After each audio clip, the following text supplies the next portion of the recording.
मेरे प्यारे देशवासियों, नमस्कार। आप सब लॉकडाउन में इस मन की बात को सुन रहे हैं।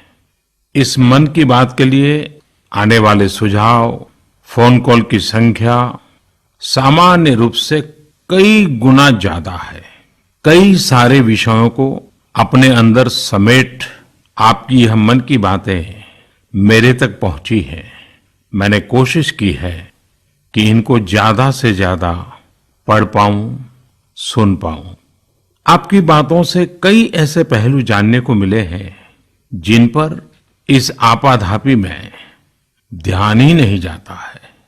मेरा मन करता है कि युद्ध के बीच हो रही इस मन की बात में उन्हीं कुछ पहलुओं को आप सभी देशवासियों के साथ बांटूं। साथियों, भारत की कोरोना के खिलाफ लड़ाई सही मायने में पीपल ड्रिवन है। भारत में कोरोना के खिलाफ लड़ाई जनता लड़ रही है, आप लड़ रहे हैं। जनता के साथ मिलकर शासन प्रशासन लड़ रहा है। भारत जैसा विशाल देश जो विकास के लिए प्रयत्नशील है, गरीबी से निर्णायक लड़ाई लड़ रहा है। उसके पास कोरोना से लड़ने और जीतने का यही एक तरीका है। और हम भाग्यशाली हैं कि आज पूरा देश का हर नागरिक, जन जन इस लड़ाई का सिपाही है, लड़ाई का नेतृत्व कर रहा है।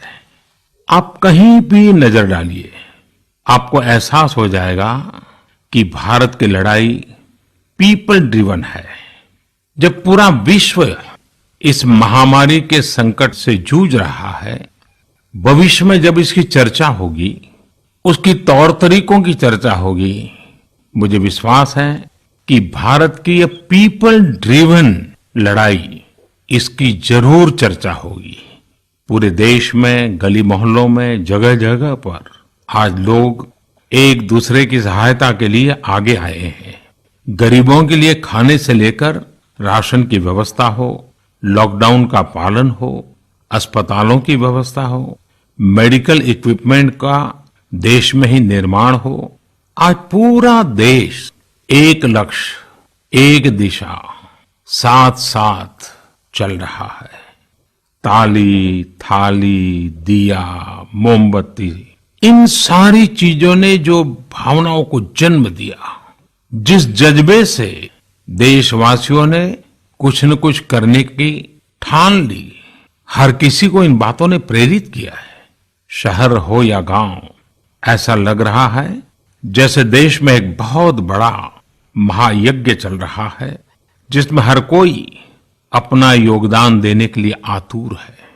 हमारे किसान भाई बहनों को ही देखिए, एक तरफ वो इस महामारी के बीच अपने खेतों में दिन रात मेहनत कर रहे हैं और इस बात की भी चिंता कर रहे हैं कि देश में कोई भी भूखा न सोए।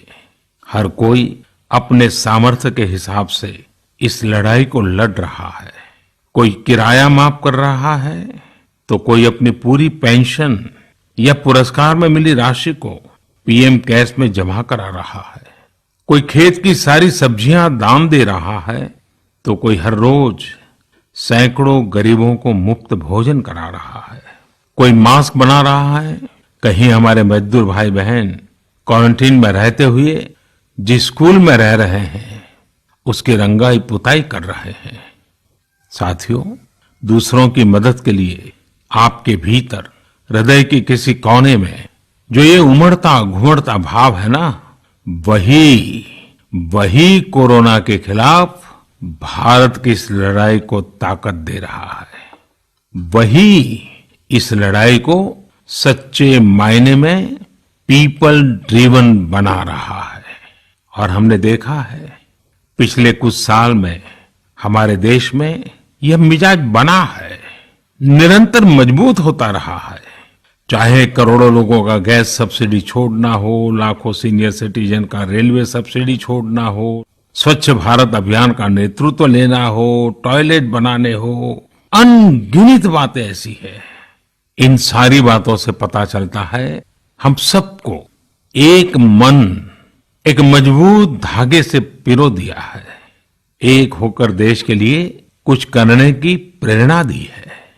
मेरे प्यारे देशवासियों, मैं पूरी नम्रता पूर्वक, बहुत ही आदर के साथ आज 130 करोड़ देशवासियों की इस भावना को सर झुका करके नमन करता हूं। आप अपनी भावना के अनुरूप देश के लिए अपनी रुचि के हिसाब से, अपने समय के अनुसार कुछ कर सके, इसके लिए सरकार ने एक डिजिटल प्लेटफॉर्म भी तैयार किया है। ये प्लेटफॉर्म है covidwarriors.gov.in। मैं दोबारा बोलता हूं, covidwarriors.gov.in। सरकार ने इस प्लेटफॉर्म के माध्यम से तमाम सामाजिक संस्थाओं के वॉलंटियर्स, सिविल सोसाइटी के प्रतिनिधि और स्थानीय प्रशासन को एक दूसरे से जोड़ दिया है। बहुत ही कम समय में इस पोर्टल से 1.25 करोड़ लोग जुड़ चुके हैं। इनमें डॉक्टर, नर्सिस से लेकर हमारी आशा, एएनएम बहनें, हमारे एनसीसी, एनएसएस के साथी, अलग अलग फील्ड के तमाम प्रोफेशनल्स, उन्होंने इस प्लेटफॉर्म को अपना प्लेटफॉर्म बना लिया है। ये लोग स्थानीय स्तर पर क्राइसिस मैनेजमेंट प्लान बनाने वालों में और उसकी पूर्ति में भी बहुत मदद कर रहे हैं। आप भी covidwarriors.gov.in से जुड़कर देश की सेवा कर सकते हैं, कोविड वॉरियर बन सकते हैं।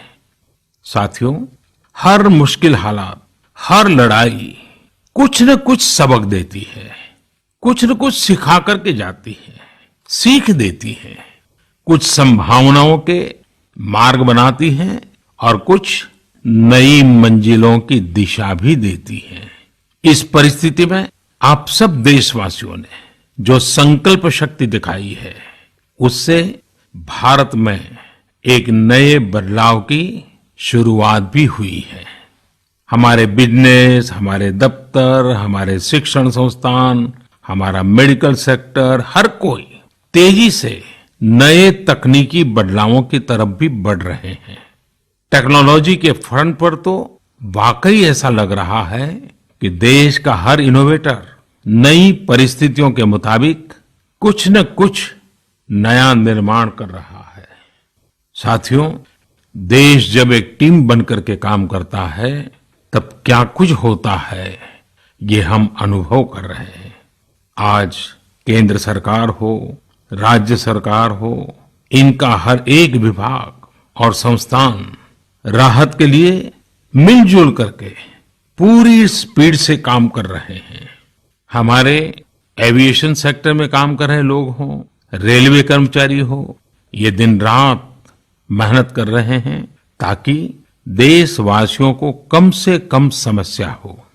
आप में से शायद बहुत लोगों को मालूम होगा कि देश के हर हिस्से में दवाइयों को पहुंचाने के लिए लाइफलाइन उड़ान नाम से एक विशेष अभियान चल रहा है। हमारे इन साथियों ने इतने कम समय में देश के भीतर ही 3 लाख किलोमीटर की हवाई उड़ान भरी है और 500 टन से अधिक मेडिकल सामग्री देश के कोने कोने में आप तक पहुंचाया है। इसी तरह रेलवे के साथ ही लॉकडाउन में भी लगातार मेहनत कर रहे हैं ताकि देश के आम लोगों को जरूरी वस्तुओं की कमी ना हो। इस काम के लिए भारत के रेलवे करीब करीब 60 से अधिक रेल मार्ग पर 100 से भी ज्यादा पार्सल ट्रेन चला रही है। इसी तरह दवाओं की आपूर्ति में हमारे डाक विभाग के लोग बहुत अहम भूमिका निभा रहे हैं। हमारे ये सभी साथी सच्चे अर्थ में कोरोना के वॉरियर ही हैं। साथियों, प्रधानमंत्री गरीब कल्याण पैकेज के तहत गरीबों के अकाउंट में पैसे सीधे ट्रांसफर किए जा रहे हैं। वृद्धावस्था पेंशन जारी की गई है। गरीबों को 3 महीने के मुफ्त गैस सिलेंडर, राशन जैसी सुविधाएं भी दी जा रही हैं। इन सब कामों में सरकार के अलग अलग विभागों के लोग, बैंकिंग सेक्टर के लोग एक टीम की तरह दिन रात काम कर रहे हैं और मैं हमारे देश की राज्य सरकारों की भी इस बात के लिए प्रशंसा करूंगा कि वो इस महामारी से निपटने में बहुत सक्रिय भूमिका निभा रही है। स्थानीय प्रशासन, राज्य सरकारें जो जिम्मेदारी निभा रही हैं, उसकी कोरोना के खिलाफ लड़ाई में बहुत बड़ी भूमिका है। उनका ये परिश्रम बहुत प्रशंसनीय है। मेरे प्यारे देशवासियों, देश भर से स्वास्थ्य सेवाओं से जुड़े लोगों ने अभी हाल ही में जो अध्यादेश लाया गया है, उस पर अपना संतोष व्यक्त किया है। इस अध्यादेश में कोरोना वॉरियर्स के साथ हिंसा, उत्पीड़न और उन्हें किसी रूप में चोट पहुंचाने वालों के खिलाफ बेहद सख्त सजा का प्रावधान किया गया है। हमारे doctor, nurses, paramedical staff, community health workers और ऐसे सभी लोग जो देश को कोरोना मुक्त बनाने में दिन रात जुटे हुए हैं, उनकी रक्षा करने के लिए ये कदम बहुत जरूरी था। मेरे प्यारे देशवासियों, हम सब अनुभव कर रहे हैं कि महामारी के खिलाफ इस लड़ाई के दौरान हमें अपने जीवन को, समाज को, हमारे आसपास हो रही घटनाओं को एक फ्रेश नजरिए से देखने का अवसर भी मिला है। समाज के नजरिए में भी व्यापक बदलाव आया है। आज अपने जीवन से जुड़े हर व्यक्ति की अहमियत का हमें आभास हो रहा है। हमारे घर में काम करने वाले लोग हो, हमारी जरूरतों को पूरा करने के लिए काम करने वाले हमारे सामान्य कामगार हो, पड़ोस की दुकानों में काम करने वाले लोग हो, इन सब की कितनी बड़ी भूमिका है, हमें ये अनुभव हो रहा है। इसी तरह जरूरी सेवाओं की डिलीवरी करने वाले लोग, मंडियों में काम करने वाले हमारे मजदूर भाई बहन, हमारे आस पड़ोस के ऑटो चालक, रिक्शा चालक, आज हम अनुभव कर रहे हैं कि इन सब के बिना हमारा जीवन कितना मुश्किल हो सकता है। आजकल सोशल मीडिया में हम सब लोग लगातार देख रहे हैं कि लॉकडाउन के दौरान लोग अपने इन साथियों को न सिर्फ याद कर रहे हैं, उनकी जरूरतों का ध्यान रख रहे हैं, बल्कि उनके बारे में बहुत सम्मान से लिख भी रहे हैं। आज देश के हर कोने से ऐसी तस्वीरें आ रही हैं कि लोग सफाई कर्मियों पर पुष्प वर्षा कर रहे हैं। पहले उनके काम को संभवतः आप भी कभी नोटिस नहीं करते थे। डॉक्टर हो, सफाई कर्मी हो, अन्य सेवा करने वाले लोग हो, इतना ही नहीं, हमारी पुलिस व्यवस्था को लेकर भी आम लोगों के सोच में काफी बदलाव हुआ है। पहले पुलिस के विषय में सोचते ही नकारात्मकता के सिवाय हमें कुछ नजर नहीं आता था। हमारे पुलिसकर्मी आज गरीबों, जरूरतमंदों को खाना पहुंचा रहे हैं, दवा पहुंचा रहे हैं। जिस तरह से हर मदद के लिए पुलिस सामने आ रही है, इससे पुलिसिंग का मानवीय और संवेदनशील पक्ष हमारे सामने उभर करके आया है, हमारे मन को झकझोर दिया है, हमारे दिल को छू लिया है। एक ऐसा अवसर है जिसमें आम लोग पुलिस से भावात्मक तरीके से जुड़ रहे हैं। हमारे पुलिस कर्मियों ने इसे जनता की सेवा के एक अवसर के रूप में लिया है और मुझे पूरा विश्वास है इन घटनाओं से आने वाले समय में सच्चे अर्थ में बहुत ही सकारात्मक बदलाव आ सकता है और हम सब ने इस सकारात्मकता को कभी भी नकारात्मकता के रंग से रंगना नहीं है। साथियों, हम अक्सर सुनते हैं प्रकृति, विकृति और संस्कृति। इन शब्दों को एक साथ देखें और इसके पीछे के भाव को देखें तो आपको जीवन को समझने का भी एक नया द्वार खुलता हुआ दिखेगा। अगर मानव प्रकृति की चर्चा करें तो ये मेरा है, मैं इसका उपयोग करता हूं। इसको और इस भावना को बहुत स्वाभाविक माना जाता है, किसी को इसमें कोई ऐतराज नहीं होता। इसे हम प्रकृति कह सकते हैं।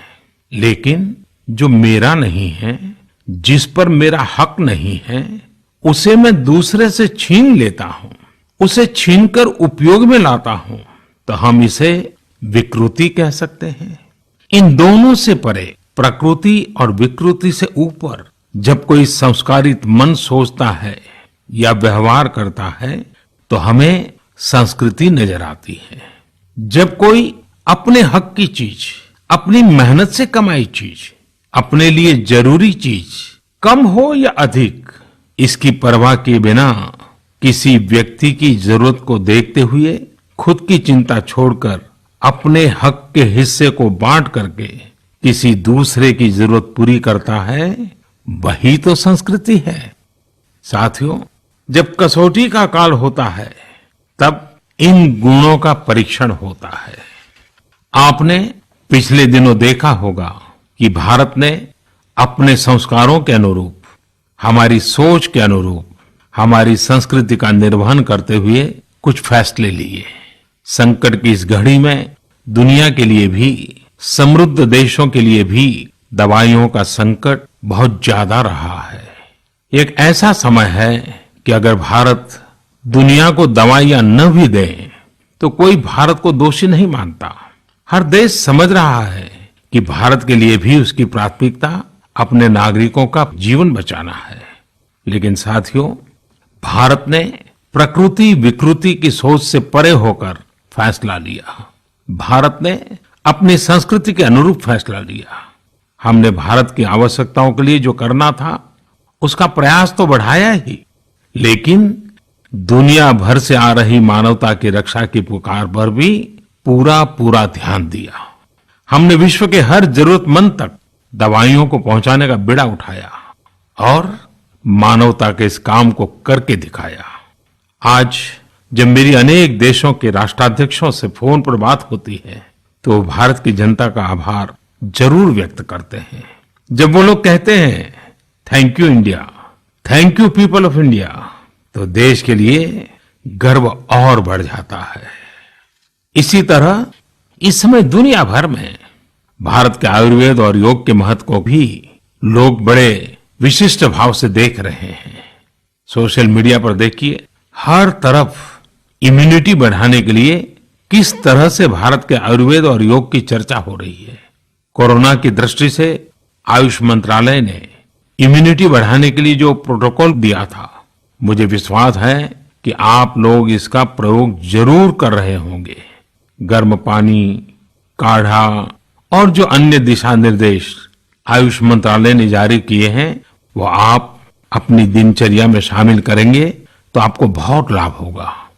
साथियों, वैसे ये दुर्भाग्य रहा है कि कई बार हम अपनी ही शक्तियां और समृद्ध परंपराओं को पहचानने से इनकार कर देते हैं। लेकिन जब विश्व का कोई दूसरा देश एविडेंस बेस्ड रिसर्च के आधार पर वही बात करता है, हमारी फॉर्मूला हमें सिखाता है, तो हम उसे हाथों हाथ ले लेते हैं। संभवतः इसके पीछे एक बहुत बड़ा कारण सैकड़ों वर्षों की हमारी गुलामी का कालखंड रहा है। इस वजह से कभी कभी हमें अपनी ही शक्ति पर विश्वास नहीं होता है, हमारा आत्मविश्वास कम नजर आता है। इसलिए हम अपने देश की अच्छी बातों को, हमारे पारंपरिक सिद्धांतों को एविडेंस बेस्ड रिसर्च के आधार पर आगे बढ़ाने के बजाय उसे छोड़ देते हैं, उसे हीन समझने लगते हैं। भारत की युवा पीढ़ी को अब इस चुनौती को स्वीकार करना होगा। जैसे विश्व ने योग को सहज स्वीकार किया है, वैसे ही हजारों वर्षों पुराने हमारे आयुर्वेद के सिद्धांतों को भी विश्व अवश्य स्वीकार करेगा। हाँ, इसके लिए युवा पीढ़ी को संकल्प लेना होगा और दुनिया जिस भाषा में समझती है उस वैज्ञानिक भाषा में हमें समझाना होगा, कुछ करके दिखाना होगा। साथियों, वैसे कोविड-19 के कारण कई सकारात्मक बदलाव हमारे काम करने के तरीके, हमारी जीवन शैली और हमारी आदतों में भी स्वाभाविक रूप से अपनी जगह बना रहे हैं। आपने सबने भी महसूस किया होगा इस संकट ने कैसे अलग अलग विषयों पर हमारी समझ और हमारी चेतना को जागरूक किया है।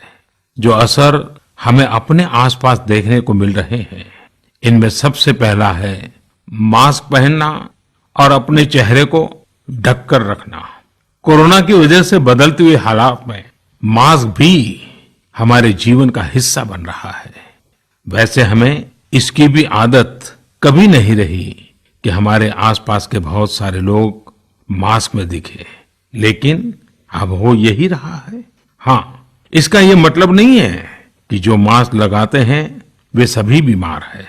और जब मैं मास्क की बात करता हूं तो मुझे एक पुरानी बात याद आती है। आप सबको भी याद होगा, एक जमाना था कि हमारे देश के कई ऐसे इलाके ऐसे होते थे कि वहां अगर कोई नागरिक फल खरीदता हुआ दिखता था तो आस पड़ोस के लोग उसको जरूर पूछते थे, क्या घर में कोई बीमार है? यानी फल मतलब बीमारी में ही खाया जाता है, ऐसी एक धारणा बनी हुई थी। हालांकि समय बदला और ये धारणा भी बदली। वैसे ही मास्क को लेकर भी धारणा अब बदलने वाली ही है। आप देखिएगा, मास्क अब सभ्य समाज का प्रतीक बन जाएगा। अगर बीमारी से खुद को बचना है और दूसरों को भी बचाना है तो आपको मास्क लगाना पड़ेगा। और मेरा तो सिंपल सुझाव रहता है, गमछा मुंह ढकना है। साथियों, हमारे समाज में एक और बड़ी जागरूकता ये आई है कि अब सभी लोग ये समझ रहे हैं कि सार्वजनिक स्थानों पर थूकने के क्या नुकसान हो सकते हैं। यहां वहां कहीं पर भी थूक देना गलत आदतों का हिस्सा बना हुआ था। ये स्वच्छता और स्वास्थ्य को गंभीर चुनौती भी देता था। वैसे एक तरह से देखें तो हम हमेशा से ही इस समस्या को जानते रहे, लेकिन ये समस्या समाज से समाप्त होने का नाम ही नहीं ले रही थी। अब वो समय आ गया है कि इस बुरी आदत को हमेशा हमेशा के लिए खत्म कर दिया जाए। कहते भी हैं कि बेटर लेट देन नेवर। तो देर भले हो गई हो, लेकिन अब ये थूकने की आदत छोड़ देनी चाहिए। ये बातें जहां बेसिक हाइजीन का स्तर बढ़ाएंगी, वहीं कोरोना संक्रमण को फैलने से रोकने में भी मदद करेगी। मेरे प्यारे देशवासियों, ये सुखद संयोग ही है कि आज जब आपसे मैं मन की बात कर रहा हूं तो अक्षय तृतीया का पवित्र पर्व भी है। साथियों, क्षय का अर्थ होता है विनाश, लेकिन जो कभी नष्ट नहीं हो, जो कभी समाप्त नहीं हो, वो अक्षय है। अपने घरों में हम सब इस पर्व को हर साल मनाते हैं, लेकिन इस साल हमारे लिए इसका विशेष महत्व है।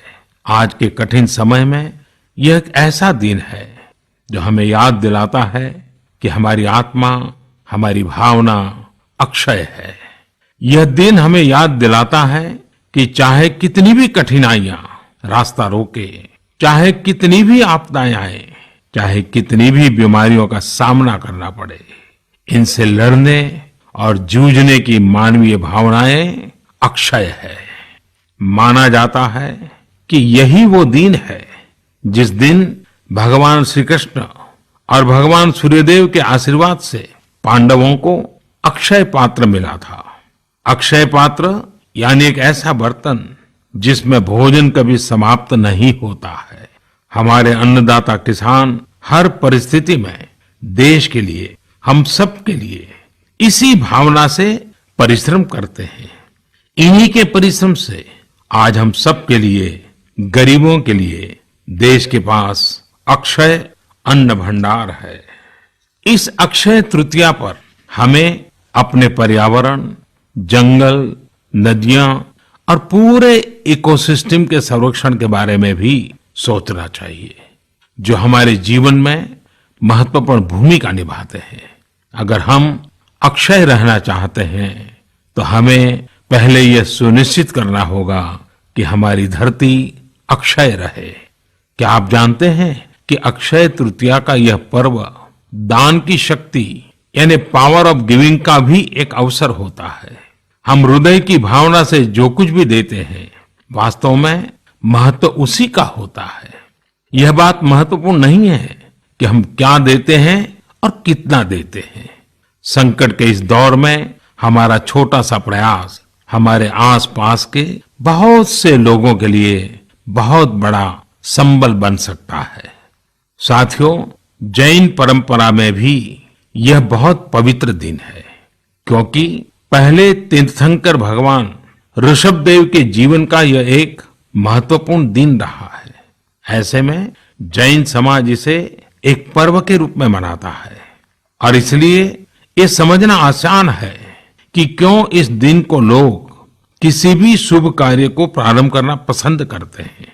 चूंकि आज कुछ नया शुरू करने का दिन है, तो ऐसे में क्या हम सब मिलकर अपने प्रयासों से अपनी धरती को अक्षय और अविनाशी बनाने का संकल्प ले सकते हैं। साथियों, आज भगवान बसवेश्वर जी की भी जयंती है। ये मेरा सौभाग्य रहा है कि मुझे भगवान बसवेश्वर की स्मृतियां और उनके संदेश से बार बार जुड़ने का, सीखने का अवसर मिला है। देश और दुनिया में भगवान बसवेश्वर के सभी अनुयायियों को उनकी जयंती पर बहुत बहुत शुभकामनाएं। साथियों, रमजान का भी पवित्र महीना शुरू हो चुका है। जब पिछली बार रमजान मनाया गया था तो किसी ने सोचा भी नहीं था कि इस बार रमजान में इतनी बड़ी मुसीबतों का भी सामना करना पड़ेगा। लेकिन अब जब पूरे विश्व में ये मुसीबत आ ही गई है, तो हमारे सामने अवसर है इस रमजान को संयम, सद्भावना, संवेदनशीलता और सेवा भाव का प्रतीक बनाएं। इस बार हम पहले से ज्यादा इबादत करें, ताकि ईद आने से पहले दुनिया कोरोना से मुक्त हो जाए और हम पहले की तरह उमंग और उत्साह के साथ ईद मनाएं।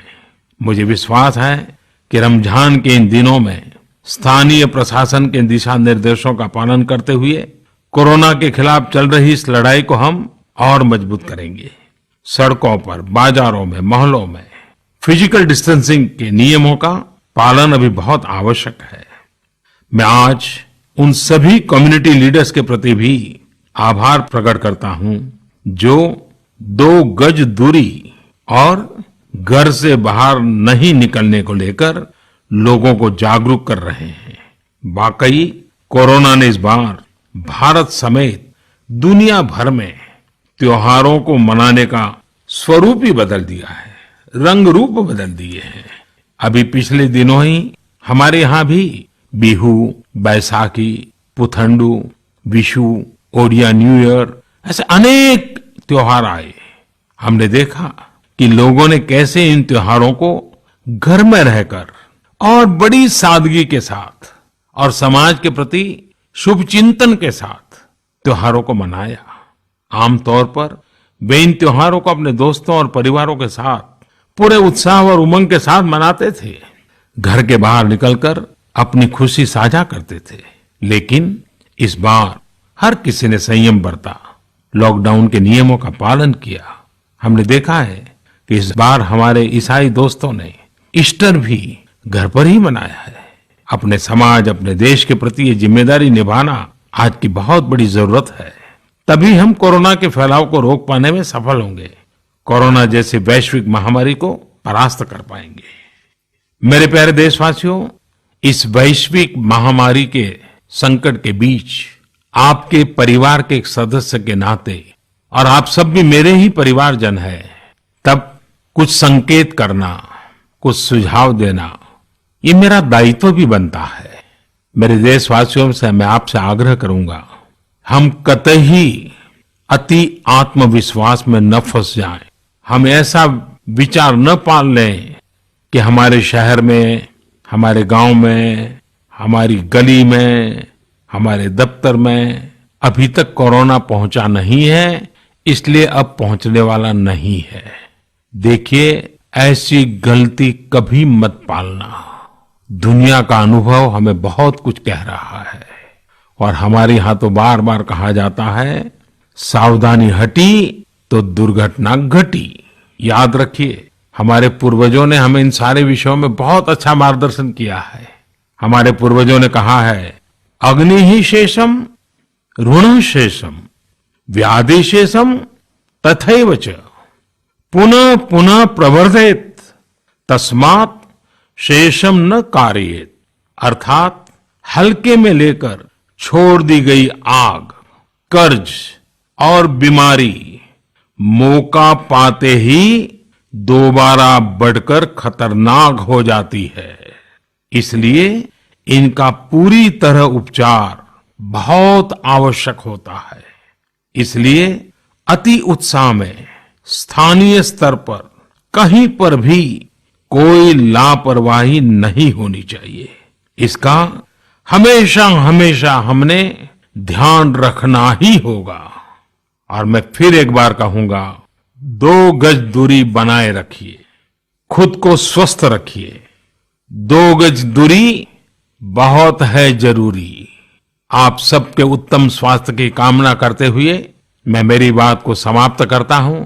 अगली मन की बात के समय जब मिले तब इस वैश्विक महामारी से कुछ मुक्ति की खबरें दुनिया भर से आए, मानव जात इन मुसीबतों से बाहर आए, इसी प्रार्थना के साथ आप सबका बहुत बहुत धन्यवाद।